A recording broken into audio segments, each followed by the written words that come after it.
Assalamualaikum warahmatullahi wabarakatuh. Pertemuan kita kali ini saya ingin membahas sebuah tema tentang Sunni dan Syiah. Sunni dan Syiah adalah dua aliran dalam Islam yang berbeda. Sunni berasal dari kata sunnah yang berarti tradisi atau cara hidup Nabi Muhammad SAW.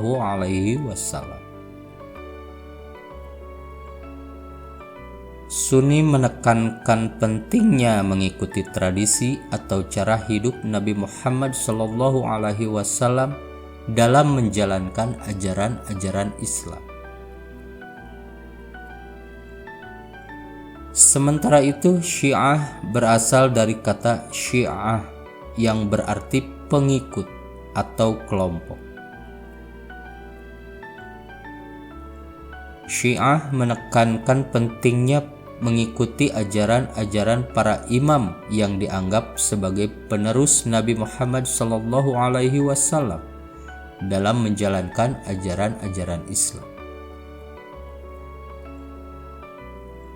Perbedaan utama antara Sunni dan Syiah adalah dalam hal pemimpin atau calon khalifah setelah Nabi Muhammad SAW. Sunni menganggap Abu Bakar, Umar, Utsman, dan Ali sebagai 4 khalifah pertama setelah Nabi Muhammad SAW. Sedangkan Syiah menganggap Ali sebagai khalifah pertama setelah Nabi Muhammad SAW dan menolak kekhalifahan 3 sahabat lainnya. Selain itu, Syiah juga memiliki beberapa ajaran yang tidak dianut oleh Sunni, seperti ajaran tentang taqiyah atau diperbolehkannya berpura-pura mengingkari keimanan dalam situasi tertentu untuk menghindari ancaman, dan ajaran tentang Imam Mahdi, seorang pemimpin yang akan datang dan akan menyelesaikan masalah dunia. Secara umum, Sunni dan Syiah sama-sama mengikuti ajaran-ajaran Islam yang sesuai dengan Al-Quran dan Hadis. Namun terdapat perbedaan pendapat dan interpretasi dalam beberapa masalah agama. Meskipun demikian, Sunni dan Syiah sama-sama merupakan bagian dari umat Islam dan harus saling menghormati perbedaan pendapat dan interpretasi yang ada. Taqiyah sebagai salah satu ciri Syiah merupakan ajaran yang dianut oleh sebagian kelompok Syiah yang mengizinkan seseorang untuk berpura-pura mengingkari keimanannya dalam situasi tertentu untuk menghindari ancaman atau bahaya. Ajaran taqiyah ini muncul dari sejarah perjuangan Syiah dalam menghadapi kekerasan dan diskriminasi dari kelompok Sunni di masa lalu. Menurut ajaran taqiyah, seseorang diizinkan untuk menutupi keimanannya dengan cara berpura-pura mengingkari keimanannya, asalkan hal tersebut dilakukan untuk menghindari ancaman atau bahaya yang akan mengancam keberlangsungan hidup mereka. Ajaran taqiyah ini dianggap oleh sebagian ulama Syiah sebagai cara untuk melindungi diri dari kekerasan dan diskriminasi yang dihadapi oleh Syiah di masa lalu.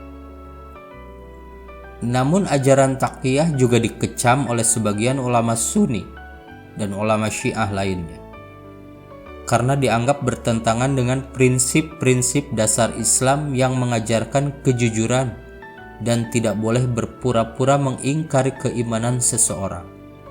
Oleh karena itu, ajaran taqiyah tidak dianut oleh seluruh kelompok Syiah dan hanya dianut oleh sebagian kecil kelompok Syiah saja.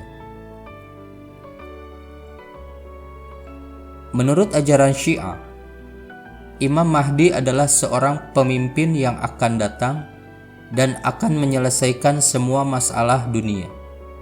Menurut ajaran Syiah juga, Imam Mahdi adalah keturunan langsung Nabi Muhammad SAW dan merupakan imam yang terakhir yang akan muncul di dunia. Imam Mahdi diyakini akan muncul di akhir zaman untuk menyelesaikan masalah-masalah dunia dan menegakkan keadilan di muka bumi.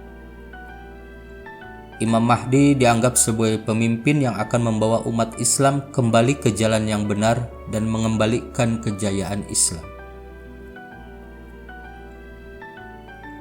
Menurut ajaran Syiah, Imam Mahdi saat ini sedang menyembunyikan diri dan akan muncul di saat yang tepat untuk memulai misinya.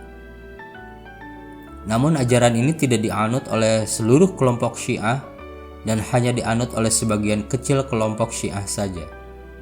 Ajaran ini juga tidak dianut oleh kelompok Sunni.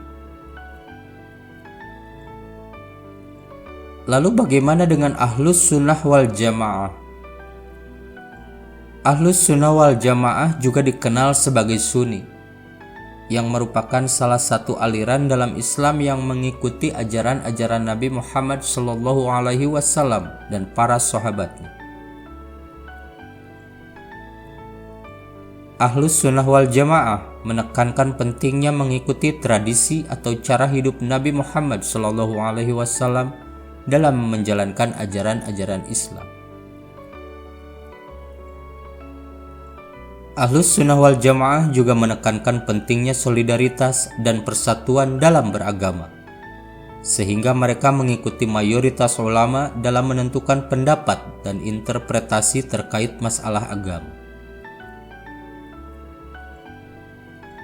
Ahlus Sunnah wal Jamaah juga mengakui kekhalifahan 4 sahabat Nabi Muhammad SAW, yakni Abu Bakar, Umar, Utsman, dan Ali sebagai khalifah pertama atau Khulafaur Rasyidin setelah Nabi Muhammad SAW. Nah, secara umum, Sunni merupakan sinonim dari Ahlus Sunnah wal Jamaah. Jadi kalau kita berbicara Ahlus Sunnah wal Jamaah, ya Sunni. Ketika kita berbicara Sunni, ya Ahlus Sunnah wal Jamaah. Namun ada juga kelompok yang menyebut dirinya sebagai Sunni, namun tidak mengikuti ajaran Ahlus Sunnah wal Jamaah. Oleh karena itu penting untuk memahami ajaran Ahlus Sunnah wal Jamaah dengan benar agar tidak salah memahami ajaran Islam. Kemudian saya ulas sedikit di sini tentang mazhab. Mazhab adalah sebuah aliran atau tradisi dalam Islam yang mengikuti pendapat dan interpretasi ulama terkait masalah agama. Ada 4 mazhab utama dalam Islam, yaitu Hanafi, Maliki, Syafi'i, dan Hambali. Baik Sunni maupun Syiah dapat mengikuti salah satu dari 4 mazhab tersebut atau bahkan mengikuti pendapat ulama lain yang tidak termasuk dalam 4 mazhab.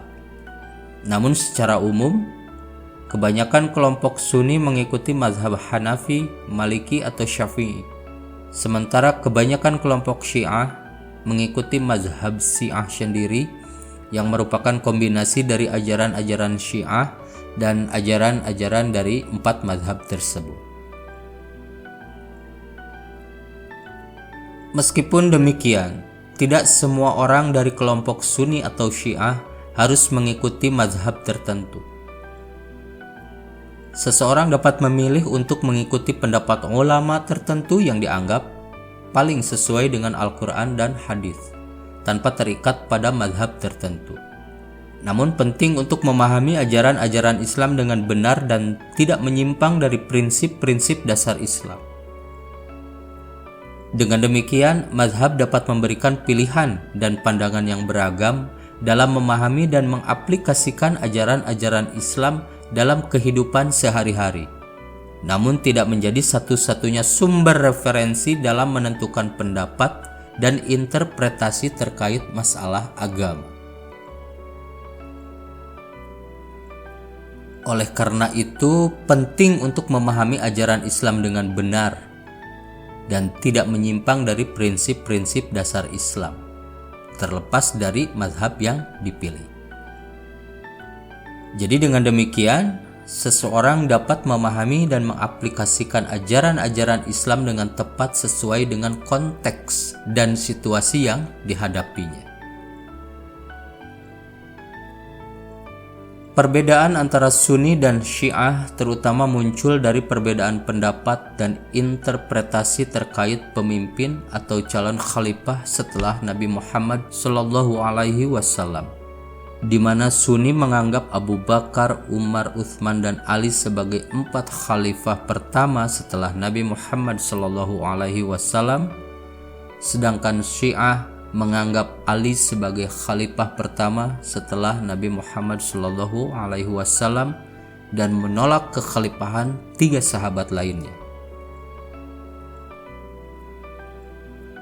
Perbedaan ini muncul karena adanya perbedaan pendapat dan interpretasi terkait kepemimpinan dan peran para sahabat Nabi Muhammad SAW dalam menyebarkan ajaran-ajaran Islam. Selain itu, perbedaan ini juga muncul karena adanya faktor sejarah, di mana Syiah mengalami diskriminasi dan kekerasan dari kelompok Sunni di masa lalu, sehingga terbentuklah ajaran-ajaran yang berbeda antara kedua kelompok tersebut. Meskipun demikian, perbedaan antara Sunni dan Syiah tidak selalu menjadi sumber konflik dan perpecahan dalam umat Islam. Sunni dan Syiah sama-sama merupakan bagian dari umat Islam dan harus saling menghormati perbedaan pendapat dan interpretasi yang ada. Dengan demikian, Sunni dan Syiah dapat bekerja sama dalam menyebarkan ajaran-ajaran Islam dan menjalankan prinsip-prinsip dasar Islam dalam kehidupannya sehari-hari. Setelah Nabi Muhammad SAW wafat, terjadi perdebatan terkait siapa yang akan menjadi khalifah setelah itu. Kelompok Syiah menganggap Ali sebagai kandidat terbaik untuk menjadi khalifah setelah Nabi Muhammad SAW. Sedangkan kelompok Sunni menganggap Abu Bakar sebagai kandidat terbaik. Akhirnya Abu Bakar terpilih sebagai khalifah pertama setelah Nabi Muhammad SAW. Perbedaan pendapat ini kemudian menyebabkan terjadinya konflik antara kelompok Syiah dan kelompok Sunni di masa lalu, di mana kelompok Syiah dianggap sebagai kelompok yang menyimpang dari ajaran-ajaran Islam oleh kelompok Sunni. Seiring dengan berjalannya waktu, kekerasan dan diskriminasi terhadap kelompok Syiah terus berlangsung, yang ditunjukkan dengan adanya kekerasan dan pemerkosaan terhadap wanita Syiah, penyiksaan terhadap para ulama Syiah, dan penggusuran terhadap komunitas Syiah. Konflik dan diskriminasi ini terus berlangsung hingga saat ini, meskipun tidak seintensif di masa lalu. Namun terdapat upaya-upaya untuk menyelesaikan konflik dan diskriminasi tersebut dan menghapuskan kekerasan dan diskriminasi terhadap kelompok Syiah. Dengan demikian diharapkan terjadi perdamaian dan persatuan di antara kelompok Sunni dan Syiah dalam umat Islam. Demikian barangkali yang bisa saya sampaikan. Billahi taufik wal hidayah. Wassalamualaikum warahmatullahi wabarakatuh.